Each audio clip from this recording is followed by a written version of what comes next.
Olá galerinha, tudo bem? Eu vou contar hoje pra vocês uma historinha de uma prima minha, a Semântica. Aquela bem chata, aquela bem que busca sempre interpretar tudo aquilo que você fala. Ela sempre busca exagerar naquilo que você está falando, no sentido das palavras.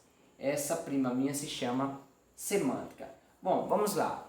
O tópico da aula de hoje é a semântica e a formação dos antônimos. Bom, em nenhuma gramática você vai estudar essa associação entre semântica e antônimos. Por quê?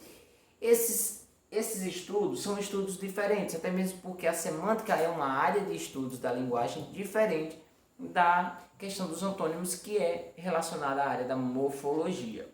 Mas eu vou mostrar na aula de hoje como a morfologia altera diretamente na semântica. Mas em primeiro lugar, professor, o que é morfologia e o que é semântica? Bom, todas as vezes, para dar continuidade ao vídeo anterior, que vocês estudaram, processos de formação de palavras, toda vez que eu estou analisando a estrutura ou a classificação das palavras, eu estou analisando a morfologia delas, certo? A forma das palavras. Mas quando eu venho para a área de sentido, significado, ou seja, para a área da minha prima, eu estou analisando o sentido que as palavras, frases ou expressões vão ter em determinado contexto. Então, morfologia, estrutura, forma das palavras, semântica, sentido delas. E eu vou mostrar hoje nessa aula como aliar esses dois conceitos a partir dos antônimos. Vamos lá. Bom, quando eu falo de semântica, eu estou falando de uma área que vai estudar, como eu já disse anteriormente, o significado e a interpretação do significado de palavras, frases ou expressões, ou até mesmo de um texto como um todo. Se eu estiver analisando no nível da palavra, no nível da própria estrutura da palavra, eu estou analisando no nível mais restrito, mais específico. Quando eu parto para o texto como um todo, eu estou indo para o sentido mais amplo, certo? E aí eu quero que vocês analisem a semântica nesse sentido. Ela tem dois fatores importantes que podem alterar a formação das palavras. Pode ser a formação não, o sentido das palavras.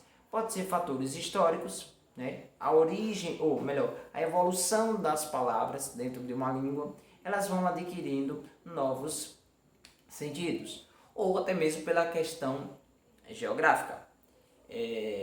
Quando eu vou para a questão geográfica, a depender do lugar onde eu estou, digamos no nosso território, brasileiro, algumas palavras podem apresentar significados diferentes, mas esse não é o nosso foco, esse não é o foco da aula de hoje. Eu quero só mostrar para vocês como essa área do sentido, ela está atrelada na formação dos antônimos. Eu quero que vocês entendam, partindo um pouquinho agora já para o próximo ponto, o seguinte: quando eu estou trabalhando com antônimos, eu estou trabalhando com palavras que têm significados opostos. É uma definição bem simples que a própria gramática traz. São palavras que possuem significados opostos, contrários. Eu tenho duas maneiras, e aí é o tópico da aula de hoje. Eu tenho duas maneiras de formar antônimos. Observe esse primeiro exemplo aqui e esse segundo exemplo.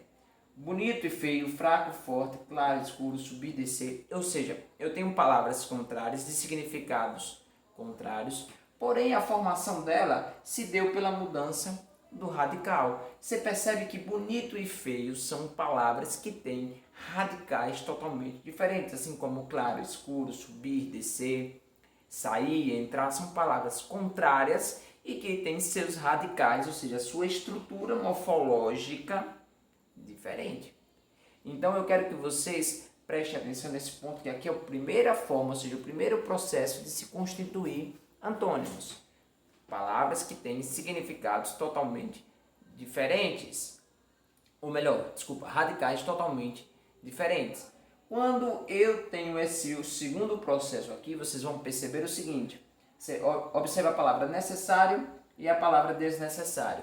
O que é que houve aqui? Houve simplesmente a mudança do prefixo, ou melhor, o acréscimo do prefixo des na palavra. E aí, com esse acréscimo, houve então a mudança de significado dela. A palavra correto, diferentemente da palavra incorreto, pelo acréscimo do prefixo in, houve a mudança do seu significado. Ou seja, Mas aí não é simplesmente a mudança do significado, mas também a oposição de significado, ou seja, o significado se tornou um significado contrário. Necessário é o contrário de desnecessário. Incorreto é o contrário de correto. Porque você percebe que o prefixo aqui des e o prefixo in, ele tem o sentido de negação. E esse sentido de negação trouxe para a palavra a ideia contrária da palavra anterior. Ou seja, eu formo antônimos por dois processos, com radicais distintos, diferentes, ou simplesmente pelo processo de derivação prefixal. Aquele processo que você estudou lá no vídeo anterior, que é o processo que diz que eu vou acrescentar um prefixo a um radical. Ou seja, acrescentei esse prefixo, sendo que esse prefixo tem significado e o significado dele é um significado de negação, ele formou uma palavra contrária. Ou seja, ele formou um par de antônimos. Bom, galerinha, a dica de hoje é essa. Espero que vocês tenham gostado. Fique com Deus e forte abraço.